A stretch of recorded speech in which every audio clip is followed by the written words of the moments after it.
Hello everyone. Audio सुनाई दे रहा है? ऑडियो वीडियो सही है?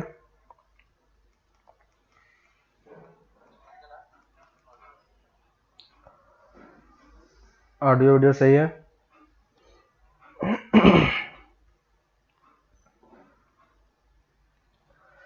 ठीक है, तो आते हैं। टेस्ट पेपर में क्वेश्चन था, ठीक है, उसको करते हैं। Question number 14। Question number 14, integration of 0 to pi x times dx upon a square cos square x plus b square sine square x। ठीक है, तो पहले तो हमें प्रॉपर्टी समझ में आ रहा है कि हम प्रॉपर्टी यूज कर लेते हैं। तो फिर से प्रॉपर्टी यूज करोगे तो क्या आ जाएगा, pi minus x d x, और डिनोमिनेटर वाले टर्म में कोई चेंज नहीं होगा, है ना। और फिर दोनों को जब ऐड करेंगे तो इंटीग्रेशन क्या हो जाएगा, 0 to पाई,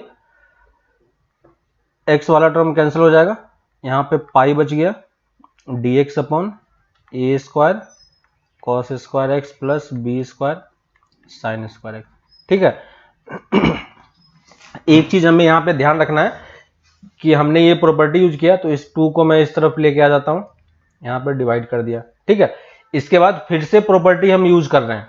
ठीक है, फिर से प्रॉपर्टी यूज करेंगे तो देखो, x के जगह पे पाई माइनस एक्स पुट करोगे तो फंक्शन में कोई चेंज नहीं होगा। इसका मतलब हम अपने लिमिट को क्या कर सकते हैं, हाफ कर सकते हैं, 0 to pi by 2 d x upon a square cos square x plus b square sine square x, है ना। और इसके बाद कॉस स्क्वायर से डिवाइड कर दोगे तो ये इंटीग्रेशन क्या हो जाएगा, पाई 0 to पाई बाई 2 ऊपर में sec square x divided by a square plus b square tan square x, है ना। और यहां पे अब टेन एक्स को हमें टी लेना है। अगर आप ये चीज नहीं करते तो क्या होता, है ना, अगर हमने प्रॉपर्टी यूज नहीं किया होता और डायरेक्टली इसको यहां से अगर हम इस स्टेप में पहुंच जाते, तो देखो जब आप लिमिट पुट करोगे तो टी की लोअर लिमिट कितनी हो जाएगी, 0 पे 0, और पाई पे भी वैल्यू कितनी हो जाएगी, 0। यानी ये इंटीग्रेशन कितना हो जाता, लिमिट 0 to 0 हो जाता, जो कि वैल्यू कितनी आ जाती, 0 आ जाती, है कि नहीं। तो यहां पे हमारे पास फंक्शन है और इसको इंटीग्रेट करते हैं। लेकिन ये गलत क्यों हुआ, हमें कैसे पता चलेगा कि ये इंटीग्रेशन की वैल्यू 0 नहीं है ना। तो हमेशा ये प्रॉपर्टी यूज करना है, क्योंकि हमें ये दिखाई दे रहा है कि ये फंक्शन देखो, जो कंप्लीट ये वाला फंक्शन है, 1 by a square cos square x plus b square sine square x. X की किसी भी वैल्यू के लिए ये क्वांटिटी ऑलवेज क्या है, पॉजिटिव है। पॉजिटिव है, इसका मतलब इसका कर्व जैसा भी होगा वो एक्स एक्सिस के ऊपर ही होगा, है कि नहीं। और अगर एक्स एक्सिस के ऊपर होगा तो जब आप इंटीग्रेट करोगे तो इंटीग्रेशन की वैल्यू 0 कैसे आ सकती है, क्लियर हो रहा है, धीरे ज्योति समझ में आ रहा है कि जब आप इंटीग्रेट करोगे तो ये इंटीग्रेशन की वैल्यू 0 कैसे आ सकती है, क्यों नहीं आ सकती, क्योंकि फंक्शन पॉजिटिव है ऑलवेज। और अगर फंक्शन पॉजिटिव है तो इंटीग्रेशन की कुछ ना कुछ पॉजिटिव वैल्यू आनी चाहिए, है कि नहीं। तो इंटीग्रेशन 0 हो रहा है, इसका मतलब कि उतना पार्ट अपर साइड में या लोअर साइड में होना चाहिए था, है ना। लेकिन यहां पे वो चीज नहीं था, है ना। हमने कर्व को देखा कि वो ऑलवेज पॉजिटिव है, तो इसलिए हम डायरेक्टली यहां पे कंक्लूड नहीं कर पाएंगे कि ये इंटीग्रेशन 0 है। इसलिए ये मेथड डायरेक्टली हम ऐसे यूज नहीं करेंगे, ठीक है, ये गलत मेथड है। तो जब भी आप, उससे अच्छा क्या है कि आप प्रॉपर्टी पे जाओ, अगर फंक्शन चेंज नहीं होता है, आपको ये प्रॉपर्टी हमने बताई थी, है ना, इसमें ये ध्यान रखना है कि लोअर लिमिट 0 होना चाहिए। तो 0 to twice A F x d x वाला एक प्रॉपर्टी था, याद है। तो ये वैल्यू किसके इक्वल होती है, ये वैल्यू, अगर हम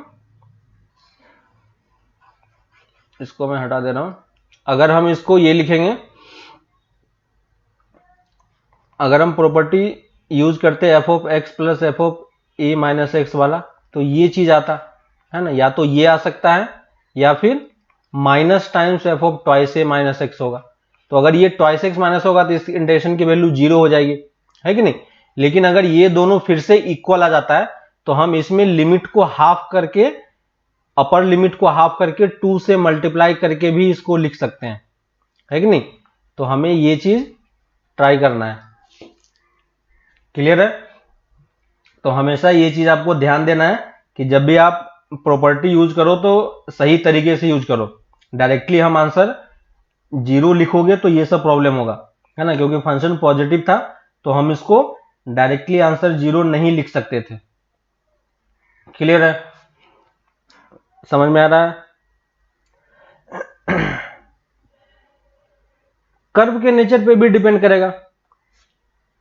कर्व के नेचर पे डिपेंड करने का मतलब ये है कि हम यहाँ पे, क्योंकि हम इंटीग्रेट कर रहे हैं, है ना जैसे अगर कोई बोलता है कि आप ये इंटीग्रेट कर रहे हो, कुछ भी क्वांटिटी ए से बी तक इंटीग्रेट कर रहे हो, ठीक है, और यहाँ पे एक्स स्क्वायर फंक्शन है, तो क्या इसकी वैल्यू हम कभी 0 बोल पाएंगे?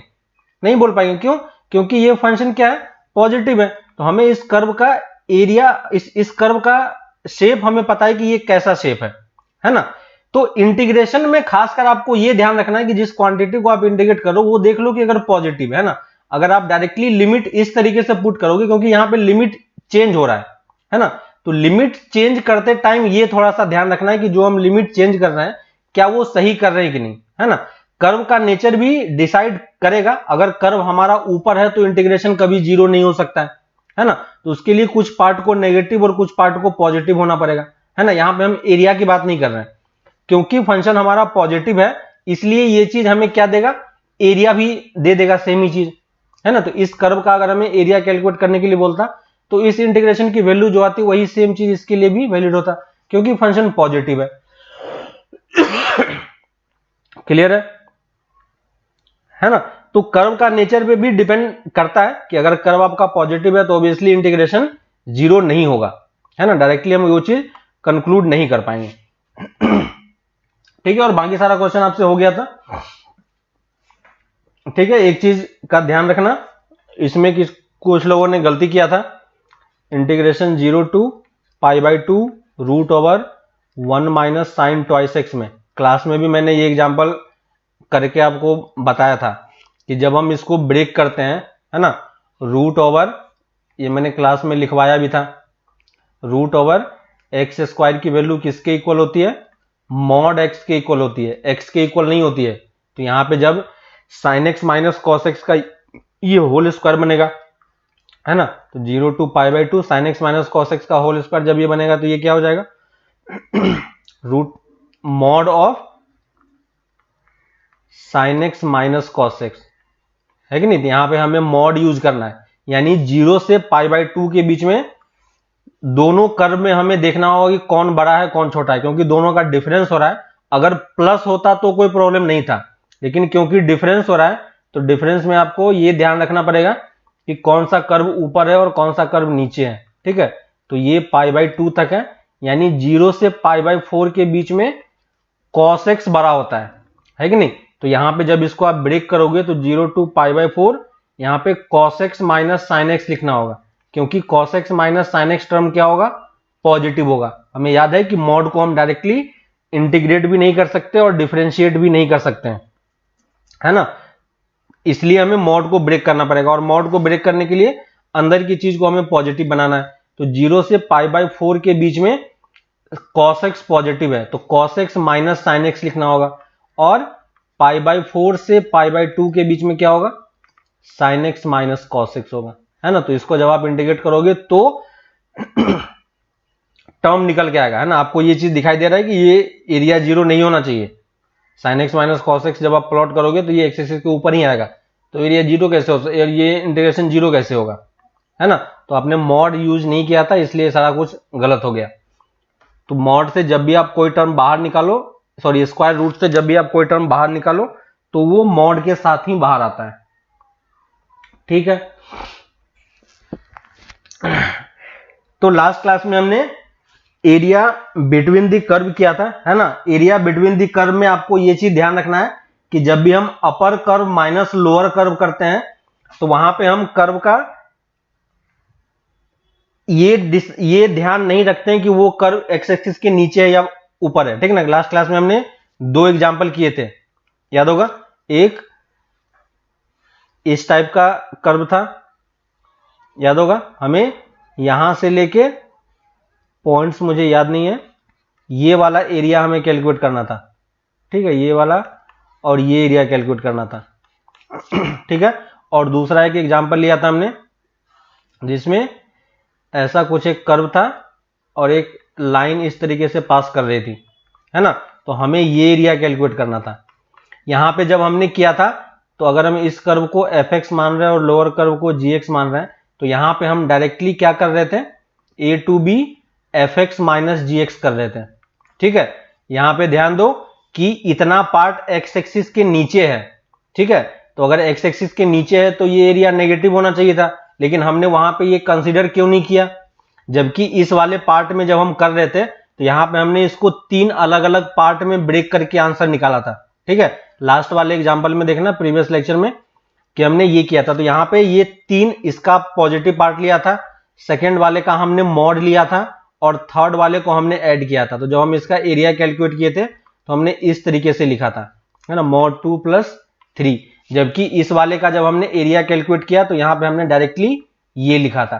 तो ये दोनों डिफरेंस आपको समझ में आ रहा है कि नहीं, कि हम अपर कर्व माइनस लोअर कर्व जब करते हैं तो हमें ये ध्यान रखने की जरूरत नहीं पड़ती है कि कर्व हमारा एक्स एक्सिस के नीचे है या एक्स एक्सिस के ऊपर है, ठीक है। क्यों ऐसा हो रहा है, ये ऐसा इसलिए हो रहा है क्योंकि यहां पे जब हम एलिमेंट कंसीडर करते थे, जो हमने एलिमेंट मेथड बताया था, ठीक ना, तो यहां पे जब आप कोई भी एलिमेंट चूज करोगे इस रीजन में, तो इस रीजन में यहां से लेके यहां तक देखो अपर कर्व हमेशा इसी लाइन पे लाई कर रहा है, एफ पे ही लाई कर रहा है। इस एलिमेंट का जो अपर पार्ट है वो ऑलवेज एफ पे ही लाई कर रहा है, और इसका लोअर पार्ट क्या है, हमेशा जीएक्स पे ही लाई कर रहा है। जबकि आप इस वाले पार्ट में एलिमेंट चूज करोगे, तो मान लो मैंने ये एलिमेंट यहां पे चूज किया, ठीक है। अगर मैं एलिमेंट यहां पे चूज करता हूं इस वाले पार्ट में, तो देखो इस वाले पार्ट में एलिमेंट का अपर पार्ट इस वाले कर्व पे है, पैराबोला पे है, और लोअर पार्ट कहां पे है, एक्स एक्सिस पे है। जबकि इसी एलिमेंट को आप जब आगे शिफ्ट करोगे तो देखो इसका अपर पार्ट कहां पे हो गया, लाइन पे हो गया, और लोअर पार्ट कर्व पे हो गया। तो यहां पे इंटरचेंज आपको दिखाई दे रहा है कि नहीं, इंटरचेंज है। इसलिए हमें फंक्शन को इस तरीके से ब्रेक कर करके ऐड करना पड़ रहा है, जबकि यहां पे ऐसा कोई प्रॉब्लम नहीं था। तो अगर आपका एलिमेंट स्मूथली वर्क कर रहा है पूरे रीजन में, तो आपको फंक्शन को फिर ब्रेक करके आंसर निकालने की जरूरत नहीं है, डायरेक्टली आप उसको कैलकुलेट करके आंसर निकाल सकते हो, कोई प्रॉब्लम नहीं होगी, ठीक है। तो ये चीज हमें ध्यान रखना है, ठीक है। आज हम लोग बस एग्जाम्पल करेंगे और एग्जाम्पल के थ्रू समझने का ट्राई करेंगे कि एरिया को और हम कितने अच्छे तरीके से ड्रॉ करके कैलकुलेट कर सकते हैं, ठीक है। ये क्वेश्चन आप लोग ट्राई करो एक बार। Area bounded by the curve x square plus y square equal to 4a² and y square equal to 3ax, ठीक है। ये दो कर्व है, इन दोनों कर्व के बीच का एरिया हमें निकालना है। आप ग्राफ को प्लॉट करो, दोनों कर्व आपको पता है, ये सर्कल का इक्वेशन है और ये पैराबोला का इक्वेशन है, राइट साइड ओपन में, है ना। तो कर्व प्लॉट करो, रीजन मार्क करो, और फिर हम आगे इसको सॉल्व करके देखते हैं कि जो हमने किया है वो सही है या नहीं है, ठीक है। कैलकुलेट करो।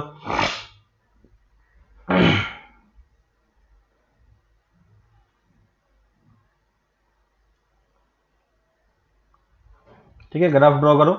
पहला हमारा क्या है, सर्कल का इक्वेशन है। तो जब आप इसको ड्रॉ करोगे, सेंटर ओरिजिन पे है और रेडियस ट्वाइस ए है ना, तो ये हमारा सर्कल हो गया। दूसरा Y square equal to 3ax, है ना। तो 3x को प्लॉट करोगे तो कैसा बनेगा, इस टाइप से, देखो। और दोनों के बीच का रीजन कौन सा है, ये वाला, जो स्मॉलर रीजन है हम वो वाला ले रहे हैं, है ना। ये पैराबोला का ये वाला पार्ट क्या होता है, इनर पार्ट होता है ना, क्लास में करवाया था, और ये वाला पार्ट आउटर पार्ट होता है। तो दोनों कर्व के बीच का एरिया कौन सा है, ये वाला एरिया, ठीक है। इसलिए हम ये वाला एरिया नहीं ले रहे हैं, अंदर वाला एरिया ले रहे हैं। तो अब बताओ कि अगर हमें ये कैलकुलेट करना है तो कैसे कैलकुलेट करेंगे। तो पहली चीज हमें क्या करना होगा कि इंटरसेक्शन पॉइंट फाइंड करना होगा, है कि नहीं। पहला काम तो हमारा ये होना चाहिए कि आप इंटरसेक्शन पॉइंट फाइंड करो और फिर आंसर कैलकुलेट करो। और इंटरसेक्शन पॉइंट मान लो हमने फाइंड कर लिया, ठीक है। फाइंड करना इजी है, बस वाई स्क्वायर की वैल्यू यहां पे पुट कर दो, पूरा इक्वेशन एक्स में क्वाड्रेटिक बन जाएगा, है ना। और एक्स की वैल्यू आप इजीली कैलकुलेट कर पाओगे, ठीक है। तो ये वाले पॉइंट का कोऑर्डिनेट कितना आता है, देख लो, ए कॉमा निकालना, देखना कितना आता है, √3 है, और इस वाले का ए कॉमा -√3 है, ठीक है। तो ये मैं कैलकुलेट नहीं कर रहा हूं, ये आपके ऊपर है, आप इंटरसेक्शन पॉइंट निकालना, ये इंटरसेक्शन पॉइंट ये आएगा, ठीक है। अब पहली चीज मुझे ये बताओ कि आपको क्या लग रहा है कि हमें एलिमेंट किस तरफ लेना चाहिए, ठीक है। हम इसको दोनों तरह से सॉल्व करके देखेंगे अभी, ठीक है, क्योंकि कर्व देखो सिमेट्रिक है, किसके अबाउट सिमेट्रिक है, ये वाला कर्व तो दोनों एक्सिस के अबाउट सिमेट्रिक है, और ये वाला कर्व किसके अबाउट सिमेट्रिक है, एक्स एक्सिस के अबाउट सिमेट्रिक है कि नहीं। तो दोनों कर्व का जो रीजन बाउंडेड है वो एक्चुअली में किसके अबाउट सिमेट्रिक होगा, एक्स एक्सिस के अबाउट सिमेट्रिक होगा। और एक्स के अबाउट सिमेट्रिक है तो हम इसको इंटीग्रेट नहीं कर पाएंगे, क्योंकि ये वाला पार्ट क्या है, कर्व नहीं बन रहा, ए फंक्शन नहीं बन रहा है ना। तो हम क्या करेंगे, इसको हम 2 टाइम्स मल्टीप्लाई करेंगे और सिर्फ अपर पार्ट को हम कैलकुलेट करके आंसर निकालेंगे, ठीक है। तो अभी मैं फर्स्ट मेथड से कर रहा हूं, ठीक है, मेथड 1, कि मैं इसको x के अलोंग एलिमेंट लेके कर रहा हूं, है ना, element along x axis, element along, और आप मुझे करके बताओ, आप मुझे बताओ कि कौन से एक्सिस के अबाउट लेने में हमें इजी होगा, ठीक है। तो हम क्या करेंगे, यहां से x यूनिट आगे मूव करेंगे, और एक एलिमेंट हमने चूज किया इस टाइप का, है ना, इस एलिमेंट का विड्थ हम dx एज्यूम कर लेंगे, ठीक है यहां तक। तो जब हमें एरिया लिखना होगा तो हमें 2 से तो मल्टीप्लाई करना है, क्योंकि हम लोअर पार्ट का नहीं निकाल रहे हैं, हम उसको 2 से मल्टीप्लाई कर देंगे, ठीक है। ये वाला पॉइंट कितना है, ट्वाइस a, 0। तो अब बताओ कि क्या ये एलिमेंट जो हमने कंसिडर किया है, ये एलिमेंट कंप्लीटली इस रीजन के लिए वैलिड है। ये जो एलिमेंट हमने बनाया है, ये एलिमेंट क्या इस कंप्लीट रीजन के लिए, जो ऊपर शेडेड पार्ट है, उस शेडेड पार्ट के लिए क्या ये वैलिड है एलिमेंट, बताओ क्या ये एलिमेंट वैलिड होगा। ये जो एलिमेंट हमने फॉर्म किया है, क्या ये एलिमेंट पूरे पार्ट के लिए वैलिड है, क्या ये एलिमेंट पूरे पार्ट के लिए वैलिड है।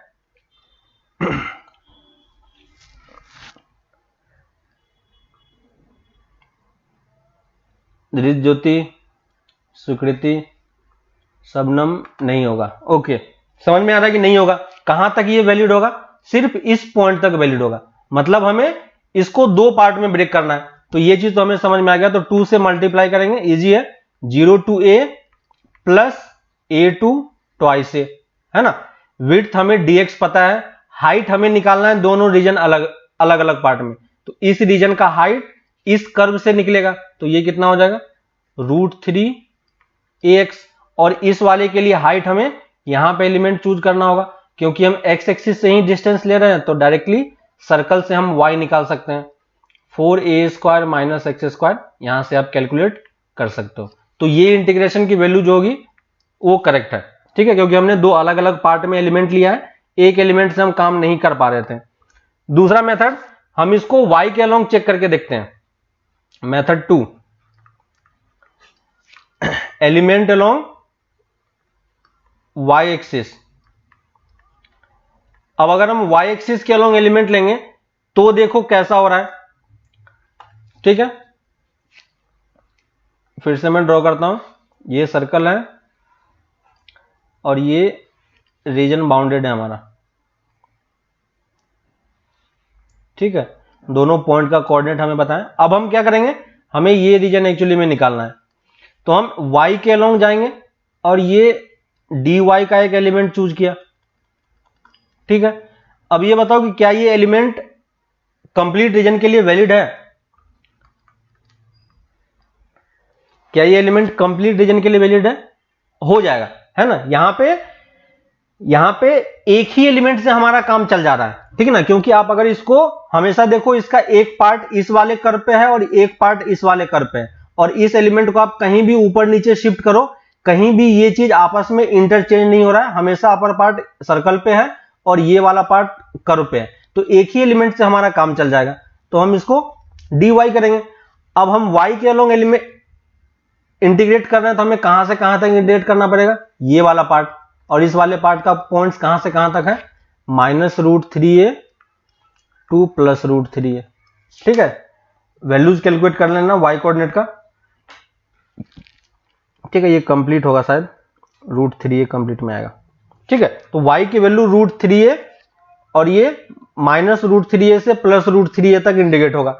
अब ये वाला डिस्टेंस कैसे निकालेंगे, तो ये वाला डिस्टेंस कितना होगा, अगर आप इस कर्व को 90 डिग्री से रोटेट कर दो ऊपर की तरफ, तो अपर कर्व कौन सा बन जाएगा, ये वाला, और लोअर कर्व कौन सा बन जाएगा, पैराबोला वाला। तो हमें अपर कर्व में से लोअर कर्व को माइनस करना है, लेकिन कौन सा वाला पार्ट, एक्स वाला पार्ट, है ना।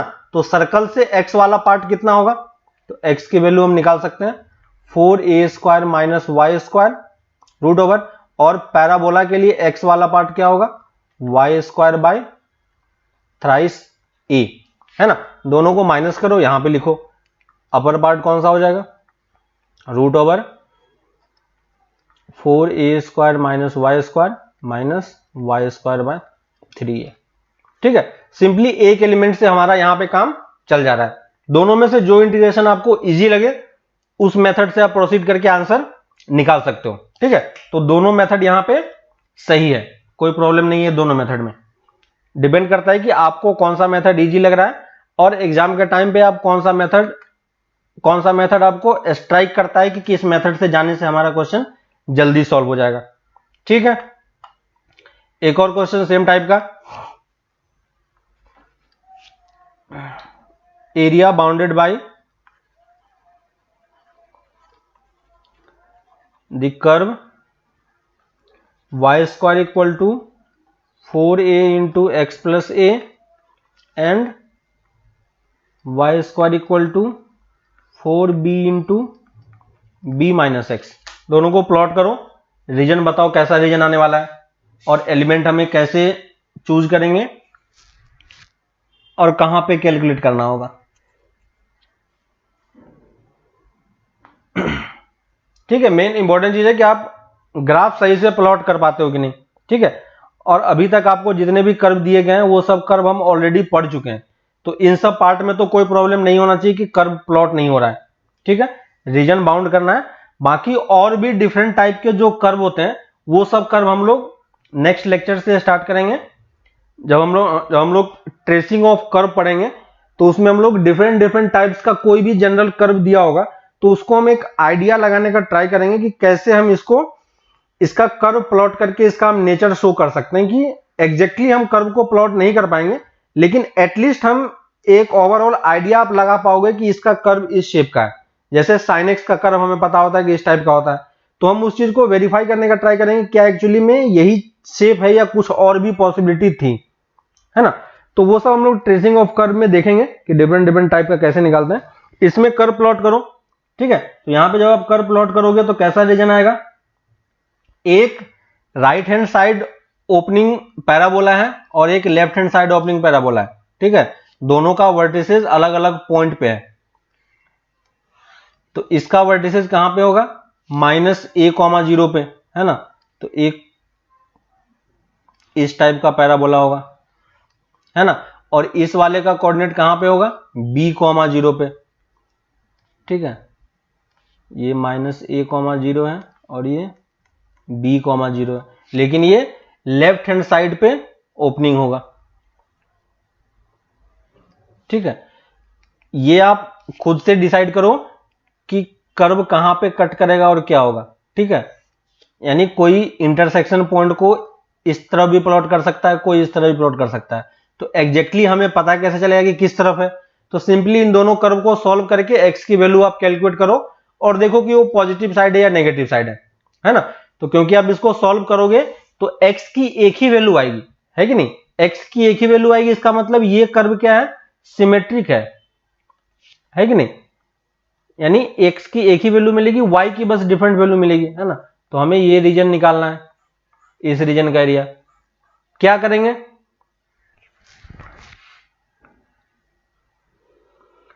क्या करना होगा?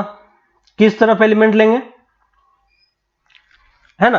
अगर आप x के अलोंग एलिमेंट लेते हो तो फिर से आपको दिखाई दे रहा है कि आपको इसको ब्रेक करना पड़ेगा, है ना। तो y के अलोंग अगर आप एलिमेंट ले लोगे तो आपका एक ही एलिमेंट से काम बन जाएगा, है ना। एक ही एलिमेंट से आप ये चीज निकाल के लिख पाओगे, है कि नहीं। और एक ही एलिमेंट से जब लिखेंगे तो इंटीग्रेशन हमें सिर्फ कहां से कहां तक करना होगा? इस y की वैल्यू पे करना होगा, ठीक है। y की वैल्यू कैलकुलेट करना, ये वाला पॉइंट कितना आता है? -√4ab और ये वाला +√4ab, ठीक है। तो हमें एक्चुअली में -4ab से +4ab तक इंटीग्रेट करना है और विड्थ तो dx हो गया, dy हो गया सॉरी, और ये लेंथ जब लिखेंगे तो अपर कर्व हमारा ये वाला है ना। तो यहां से x की वैल्यू निकालो कितनी होगी? तो x की वैल्यू कितनी हो जाएगी? b -y²/4b, है ना। इस वाले पार्ट से देखो, और यहां से देखो x की वैल्यू कितनी होगी? यहां से x हम कितना लिख सकते हैं? y² ये 4a इधर आ जाएगा -a, ठीक है। अपर कर्व हमारा ये वाला कर्व है, तो क्या करेंगे? b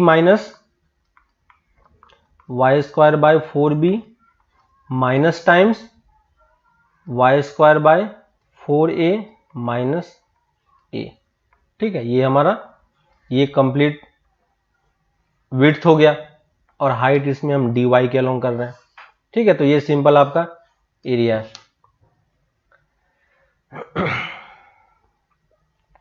ठीक है। तो मैक्सिमम टाइम पे आपको उतनी जरूरत नहीं पड़ने वाली है, ठीक है। y एक्सिस के अलोंग करने के लिए कम पड़ेगा जरूरत, और इतना कॉम्प्लिकेटेड कर्व भी वो नहीं देगा कभी भी, ठीक ना। इस कर्व को आप प्लॉट करके बताओ। Area bounded by the curve x² + y² = 25 and 4y = mod of 4 - x²। ये प्लॉट करके बताओ कैसा होगा। इस दोनों कर्व के बीच का एरिया हमें कैलकुलेट करना है।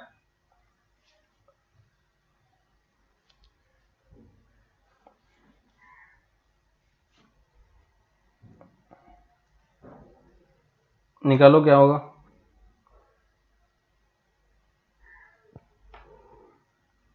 ठीक है, सर्कल है और एक पैराबोला है, लेकिन ये पैराबोला मॉड वाला पैराबोला है, ठीक है। प्लॉट करने का ट्राई करो कैसा होगा कर्व।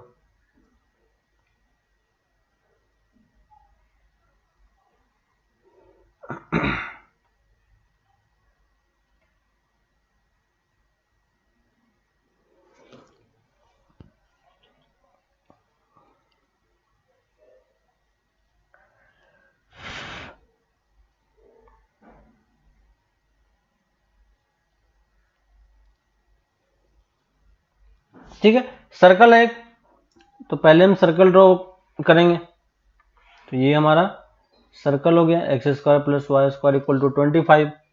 सारे कोऑर्डिनेट हमें पता है, 5, 0 -5, 0।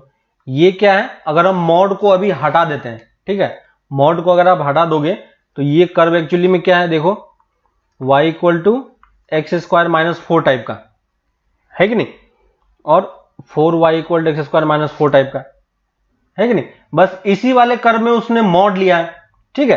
अब देखो अगर हम इस कर्व को प्लॉट करते हैं तो वो कैसा बनता है, ये कहां पे जीरो होगा, -2 और 2 पे जीरो कर देगा, है ना। तो हमारा कर्व कुछ इस शेप का बनने वाला था, है कि नहीं। लेकिन हमने इसमें क्या किया, मॉड ले लिया। तो मॉड लेंगे तो ये नीचे वाला कर्व कहां चला जाएगा, ऊपर चला जाएगा, है कि नहीं। और ये वाला लोएस्ट पॉइंट जितना होगा उतना ही पॉइंट वो ऊपर जाएगा। तो ये लोएस्ट पॉइंट कितना होगा इसका, निकाल सकते हैं। लोएस्ट पॉइंट कितना आएगा, 4 नहीं है, y x की वैल्यू 0 कर देंगे तो y निकल जाएगा, है ना। सॉरी, यहां से 4 से मल्टीप्लाई भी है तो ये कितना हो जाएगा आपका, 1 हो जाएगा, है ना। तो लोएस्ट पॉइंट इसका 1 था, तो ऊपर वाला सॉरी -1 था, तो ऊपर वाला पॉइंट 1 हो जाएगा। तो इसको जब आप यहां पे प्लॉट करोगे तो कर्व कुछ इस शेप का होगा, -2 से 2 के बीच में आएगा। कर्व ऐसा आ रहा था, है ना, ये लोएस्ट पॉइंट पे जाता, लेकिन मॉड के कारण फिर से वो ऊपर वाले पॉइंट पे चला गया और फिर ऐसा हो गया। तो जो हमारा कर्व है वो देखो इस टाइप का कर्व है, समझ में आ रहा है। और दोनों के बीच कौन सा रीजन बाउंड हुआ है, इस वाले रीजन की बात कर रहा है।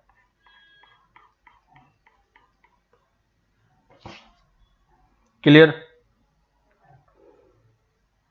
अब देखो, अगर हमें ये एरिया कैलकुलेट करना है तो कैसे कैलकुलेट करेंगे, ठीक है। बहुत सारे मेथड है कैलकुलेट करने के। आप अगर ज्योमेट्री ड्रॉ कर पाते हो तो क्वेश्चन आपके लिए थोड़ा सा इजी हो जाएगा, है ना। शेप बन रहा है सबका ऐसा। और एरिया कैसे कैलकुलेट करेंगे, सिमेट्रिक हमें दिखाई दे रहा है तो, है ना, सिमेट्रिक है या नहीं वो भी हम कैसे चेक कर सकते हैं। तो सिमेट्रिसिटी चेक करने के लिए हमने बताया था, तो डायरेक्टली कर्व को देख के सिमेट्रिक है या नहीं वो नहीं बताना है, सिमेट्रिसिटी चेक करके बताना है, ठीक है। तो आप सिमेट्रिसिटी चेक कर सकते हो। कर्व y एक्सिस के अबाउट सिमेट्रिक है, तो हम सिर्फ इस वाले पार्ट में एरिया कैलकुलेट करेंगे और बाकी का सब्ट्रैक्ट कर देंगे। तो क्या करना होगा, कैसे इंडिकेट करेंगे, और एरिया निकालना होगा तो कैसे निकालेंगे, फिर से एलिमेंट फॉर्म करेंगे, है कि नहीं। तो जब आप एलिमेंट फॉर्म करोगे तो देखो क्या आ रहा है,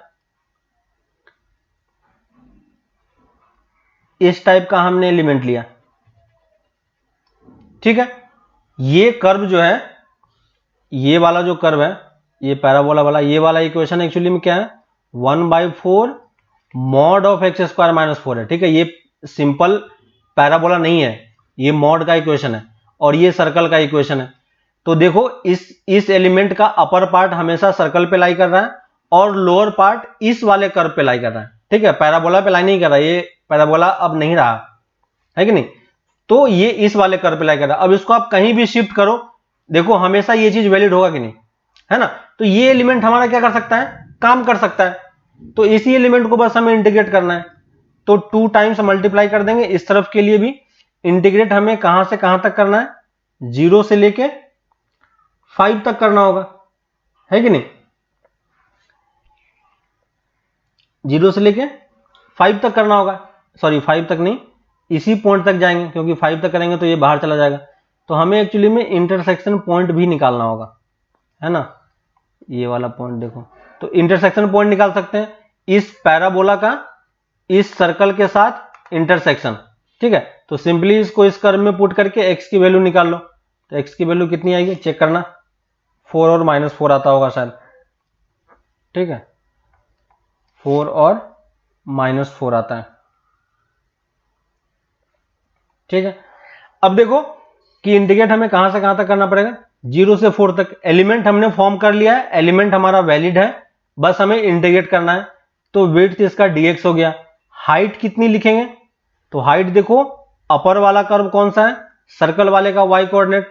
तो सर्कल वाले का y कोऑर्डिनेट कितना होगा, 25 - x square, minus times lower curve कौन सा है, ये वाला कर्व है हमारे पास मॉड के साथ, है ना। तो यहां पे 1/4 मॉड x स्क्वायर -4, ठीक है। इसको आपको इंटीग्रेट करना है, ठीक है। मॉड को ब्रेक करके फिर से आपको सॉल्व करना पड़ेगा, तो डायरेक्टली हम यहां पे नहीं लिख पाएंगे, ठीक है। कर लोगे इंटीग्रेट, ठीक है। नेक्स्ट पे आते हैं, इसको प्लॉट करके बताओ कैसा होगा। ठीक है, आप टेंजेंट एप्लीकेशन ऑफ डेरिवेटिव पढ़ चुके हो। ठीक है, लिखो area bounded by the curve y equal to x square x axis and the tangent to the curve y equal to x square at 1,1, यानी इसी कर्व के 1,1 पॉइंट पे जो टेंजेंट बन रहा है उस टेंजेंट लाइन इस कर्व और एक्स एक्सिस के बीच का रीजन आपको पहले मार्क करना है। मार्क करके बताओ कौन सा रीजन आ रहा है, कैसा आ रहा है। ठीक है, पैराबोला का इक्वेशन है, ड्रॉ करना इजी है, तो पैराबोला तो हमने इजी ड्रॉ कर सकते हैं। ठीक है, ऐसा कुछ बनेगा। रीजन मार्क करके बताओ एक्चुअली में कौन सा रीजन आ रहा है। ये रीजन हो गया। ठीक है, मान लेते हैं कि यहां कहीं पे 1,1 पॉइंट है। इस पॉइंट पे हमें टेंजेंट ड्रॉ करना है ना। तो जब आप टेंजेंट ड्रॉ करोगे तो टेंजेंट का इक्वेशन हम लिख सकते हैं कि नहीं, है कि नहीं। कर्व पता है, स्लोप निकाल लो इस पॉइंट पे और वैल्यू पुट करके लाइन का इक्वेशन आप ड्रॉ करके लिख लो। ठीक है, तो लाइन का इक्वेशन जब लिखोगे इसी पॉइंट पे और उसको ड्रॉ करोगे तो कुछ ऐसा बनेगा। ठीक है, तो देखो रीजन कौन सा बन रहा है, ये वाला, ये कंप्लीट रीजन है। ठीक है, लाइन का इक्वेशन क्या होगा, y डैश की वैल्यू कितनी हो जाएगी 2x, तो स्लोप कितना होगा इस पॉइंट पे 2, तो लाइन की इक्वेशन क्या होगी y minus 1 equal to 2 into x minus 1। इसको सॉल्व कर सकते हैं, 2x माइनस 2, तो y equal to 2x minus 1। ठीक ना, यानी x की वैल्यू अगर y की वैल्यू 0 होगी तो x की वैल्यू कितनी हो जाएगी हाफ, यानी ये पॉइंट कितना है 0.5, और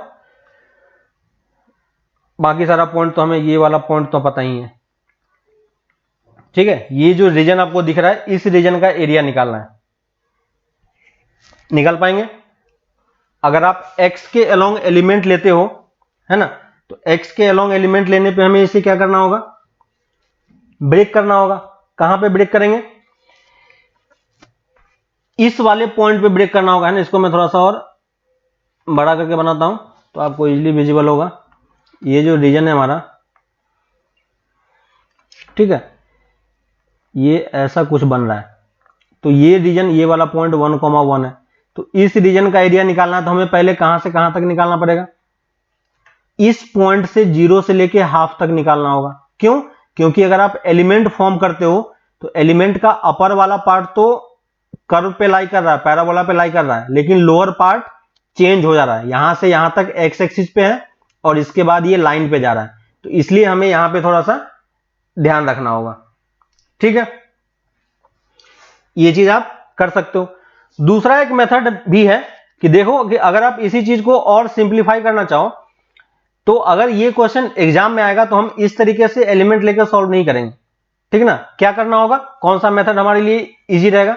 तो देखो, अगर हम डायरेक्टली पहले क्या करें कि हमने एरिया वाला एक और कॉन्सेप्ट आपको बताया था, याद होगा, a to b upper curve minus lower curve था, है ना, जो हमने विड्थ हाइट कैलकुलेट किया था। और इसी चीज को मैंने ये भी लिखा था, f x d x minus g x d x, है कि नहीं। तो देखो हम इस वाले पार्ट को अब यूज करना चाह रहे हैं, हमें ये वाला रीजन चाहिए।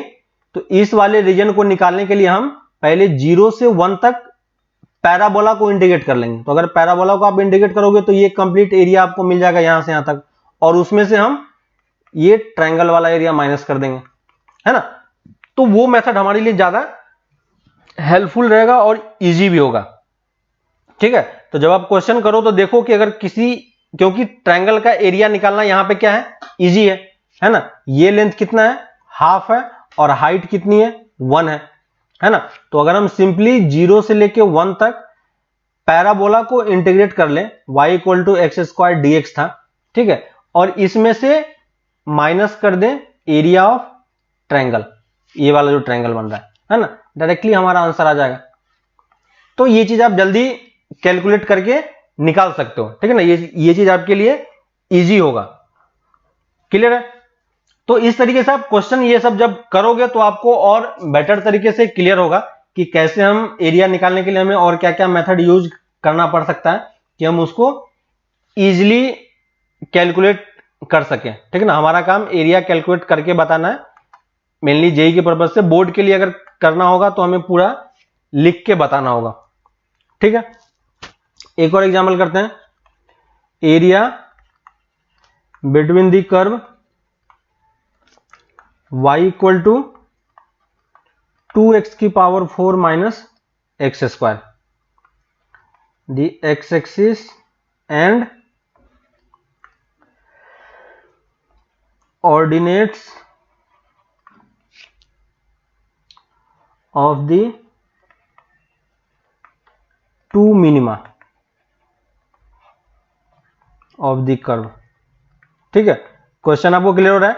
ये कर्व का इक्वेशन है, इस कर्व का हमें एरिया निकालना है कहां से कहां तक, एक्स एक्सिस और मिनिमा के ऑर्डिनेट्स के बीच में, ठीक है। तो सबसे पहले हमें ये कर्व पता होना चाहिए, ठीक है।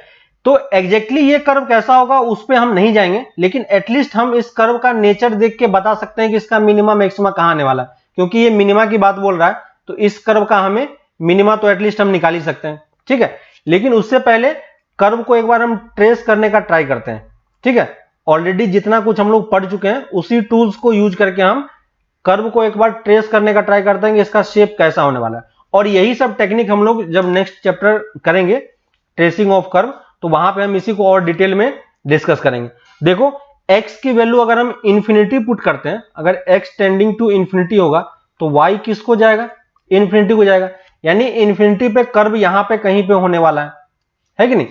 वैसे ही अगर x tending to minus infinity होगा तो भी y किसको टेंड करेगा, इंफिनिटी को ही टेंड करेगा, यानी नेगेटिव साइड भी कर्व ऊपर ही जाएगा, यानी कर्व यहां से आएगा किसी तरीके से और फिर ये वापस आपको इसको इस पॉइंट तक जाना है, ठीक है। तो ये चीज तो हमें पता चल गया।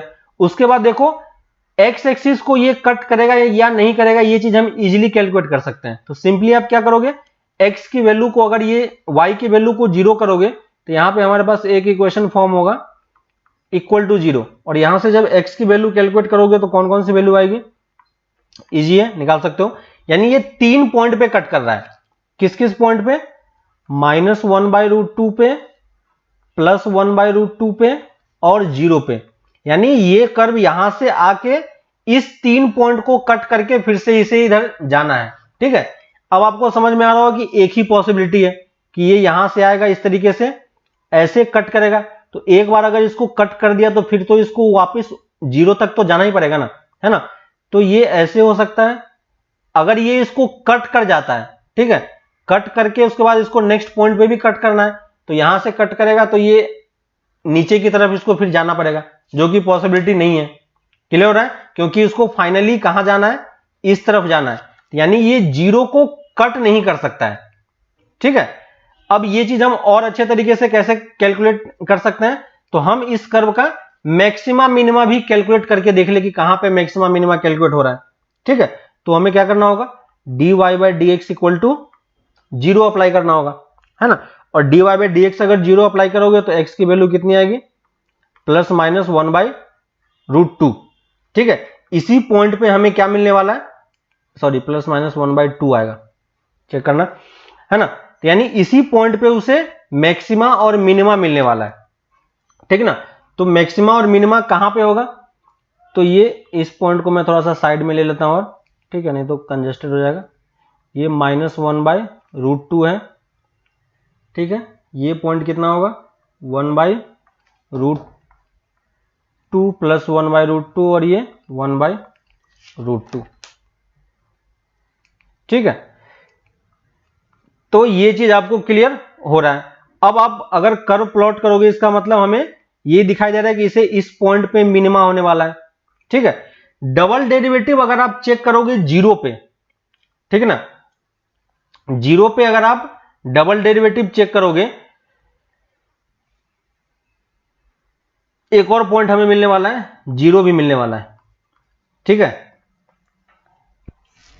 यहां से जब डेरिवेटिव 0 करोगे तो यहां पे एक x का टर्म भी बचेगा, तो 0 भी मिलेगा और प्लस माइनस हाफ भी मिलेगा। हाफ पे चेक करोगे तो हमें क्या मिलने वाला है, मिनिमा मिलने वाला, और 0 पे चेक करोगे तो क्या मिलेगा, मैक्सिमा मिलेगा। इसका मतलब ये कर्व कुछ इस तरीके से आएगा, ऐसे जाके 0 पे मैक्सिमा देगा, मैक्सिमा देने के बाद उसको फिर से वापस रिटर्न करना होगा और ऐसा होगा, है ना। तो ओवरऑल कर्व जब आप ड्रॉ करोगे तो ये कर्व कुछ इस शेप का बनता है। ठीक है, इसको मैं हटा देता हूं। एक फ्लो में करोगे तो ये कर्व कुछ ऐसा बनने वाला है। ठीक है, ऐसा आएगा,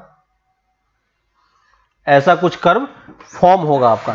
ठीक है ना, तो इस कर्व को आप इस तरीके से सॉल्व करके ग्राफ ड्रॉ कर सकते हो। ठीक है, तो ये आपका कर्व ड्रॉ हो जाएगा। और अगर आप कर्व ड्रॉ कर पाओगे तो हमें सारे पॉइंट्स पता है, कौन कौन सा पॉइंट है, ये माइनस हाफ वाला पॉइंट है, ये प्लस हाफ वाला पॉइंट है ना। तो हमें एरिया जो एक्चुअली कैलकुलेट करना है वो ये वाला एरिया है। ठीक है, तो कर्व को हम इस तरीके से ट्रेस करके पता कर सकते हैं कि कहां पे कौन सा एरिया होने वाला है ना। हमें बस ये एरिया कैलकुलेट करना है और बाकी हमारा कर्व प्लॉट हो चुका है, सिमेट्री हमें दिखाई पड़ रही है, तो हम सिर्फ एक पार्ट को इंटीग्रेट करके उसको 2 से मल्टीप्लाई कर देंगे, है ना। तो यहां पे जब एलिमेंट लेंगे तो ये एलिमेंट कुछ इस तरीके से आएगा। ठीक है, तो यहां पे अपर पार्ट हमारा ये हो जाएगा, अपर कर्व, लोअर कर्व ये हो जाएगा। सब्ट्रैक्ट करके आप आंसर निकाल सकते हो, या अगर आप डायरेक्टली इस कर्व को इंटीग्रेट करोगे तो ये इंटीग्रेशन नेगेटिव आने वाला है, क्योंकि ये कर्व एक्स एक्सिस के नीचे है। ठीक है ना, तो उसको आपको मॉड लेके सॉल्व करना पड़ेगा। या अगर आप अपर कर्व माइनस लोअर कर्व करते हो तो वो डिस्टेंस सिर्फ कैलकुलेट होता है, तो उसमें फिर प्रॉब्लम नहीं होगी। ठीक है, तो ये आप कैलकुलेट करने का ट्राई करना कि ये एरिया कैसे कैलकुलेट होता है। ठीक है, तो ये कुछ कुछ मेथड्स हमने देखे, कुछ पर्टिकुलर पॉइंट्स हमने चेक किया, है ना। मैक्सिमा मिनिमा हमने चेक किया, और इसी पॉइंट पे आप इंक्रीजिंग डिक्रीजिंग वाला पार्ट भी चेक कर सकते हो, है ना। तो इंक्रीजिंग डिक्रीजिंग कौन सा पार्ट है, उससे भी आपको कर्व का एक नेचर पता चलेगा कि ये किस शेप का होने वाला है। ठीक है ना, तो आप इसको कैलकुलेट कर लो और ये एरिया कैलकुलेट कर लेना 2 से मल्टीप्लाई करके। तो कहां से कहां तक होगा, 0 से हाफ 2 टाइम्स। ठीक है, और इसका मैं अभी मॉड ले रहा हूं। ठीक है, सिर्फ हम इस वाले कर्व को इंटीग्रेट कर रहे हैं, हमने यहां पे अपर कर्व माइनस लोअर कर्व नहीं किया है। ठीक है, क्योंकि हमें पता है कि इसका इंटीग्रेशन क्या होगा, नेगेटिव में आएगा।